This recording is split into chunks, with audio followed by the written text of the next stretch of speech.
Hi all, कसे आहात सगळे। हे जे तुम्ही बघत आहेत, आज आपण हिरव्या मिरचीचा ठेचा करणार आहे। खूप सोपं आहे आणि खूप टेम्पटिंग पण आहे। हे आपण हिरव्या मिरच्या घेतलेले तेलात आपण एकदा परतून घेणे बघत आहात हे जसं की, आणि ह्याच्यात घातलेलं आहे लसूण। हे आधी मस्त ठेचून घ्यायचं। खूप इन्ग्रेडियंट्स लागत नाहीत, पण एकदम टेस्टी होतो। भाकरीसोबत चपातीसोबत खाऊ शकता। त्याच्यानंतर हे ठेचून आपण ह्याच्यामध्ये शेंगाचं कूट घालायचं आहे। चला बघू। Please do subscribe my channel, like करा, कमेंट करायला विसरू नका। आवडलं की नक्की सांगा। जसं की तुम्ही बघत आहात, बघा हे सगळं मस्त ठेचून इतका सुंदर झणझणीत ठेचा आपला तयार आहे।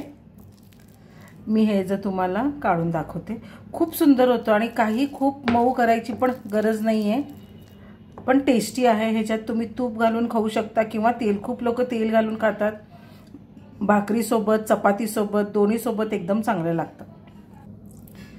झणझणीत ठेचा आपला तयार आहे, बघू शकता। कसं वाटला प्लीज नक्की मला कमेंट करा। चॅनलला सबस्क्राईब करा, लाईक करा। Thank you, have a good day.